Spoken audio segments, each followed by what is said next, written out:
Okay, let's get more perspective now on the mental health the Ukrainian refugees experience now and will experience in the future. Joining us now, Robin Gurwitch. She's a professor of psychiatry and behavioral sciences at Duke University. Thanks very much for joining us. It was very hard to look at that story that Mia Alberti just did. Look at the young girl and her mother.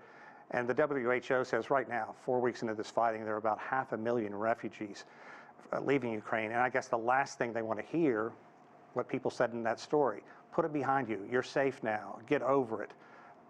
Where do you even begin at this point? Sure. Thank you for having me. I think any kind of trauma that you experience, we never get over. We get through. So we learn how to cope. We learn how to make meaning from it and move forward. So I think what's so important right now, as one of the guests said in that story, many of the refugees are thinking about, what do we need right now? How can they feel safe right now? So having someone to listen to them, knowing that they're safe, giving children a stuffed animal to hold on to, even adults can benefit from that. But I think the good news is we have ways to help people heal. We have ideas of how to help people recover. And I think it's too early to say, yes, you're going to have a mental health disorder, because all of these refugees certainly are having severe trauma reactions. That's what we would expect. And so we have to look down the road and see what kind of services many will need. Well, let's look down the road a little bit, because mental health specialists tell us at this point the level of anxiety and depression and PTSD skyrocket as time within a hostile environment goes on. The longer they are in that environment, the worse it is going to be. We did see some smiling young faces, which was nice to see.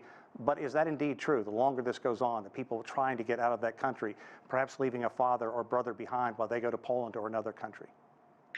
Yes, indeed. The longer that you're exposed to trauma, the harder it is. And so certainly the longer this goes on, and it's complicated by the fact that they do have loved ones that they left behind, that they don't know their well-being or what may happen. And so the risk for PTSD, the risk for complicated bereavement, if they have someone die, the idea that I can't even get to the morning because the trauma is so entrenched. So I do believe that it is going to be a long road for adults and for children. But I do really believe, too, that we've come a long way in understanding the impacts of war and being a refugee on individuals' mental health, that we can help reduce some of the anxiety and fears, depression, complicated or prolonged bereavement as we move forward. And we did see some large refugee centers there. This impact is going to be long, as you talked about. The adults understand what's going on, but what about the legions of children stuck in Ukraine and those who are fleeing? The fact that they are in these centers with other people, does this safety in numbers help sharing your story with somebody next to you? I think having someone to talk to is critical. More importantly is having somebody that'll listen, that won't try to talk you out of it, that won't try to tell you that what you're feeling is, you don't need to be worried, because they are worried, and we need to validate that.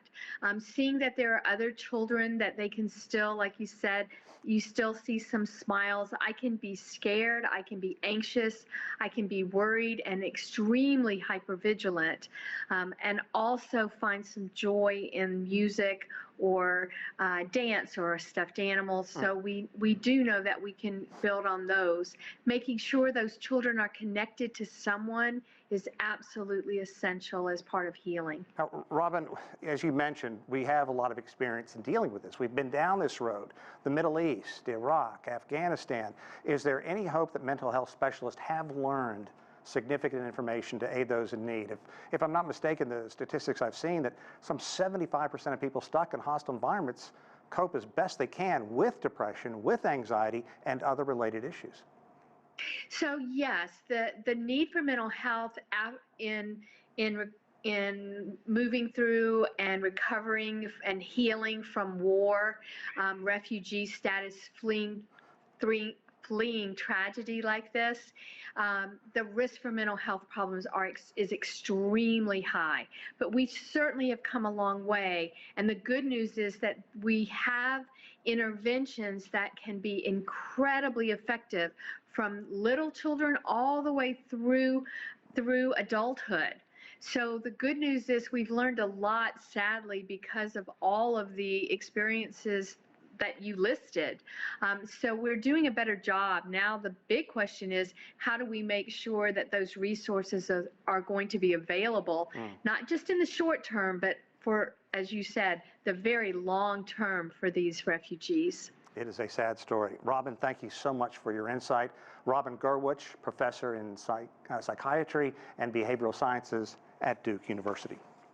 Thank you.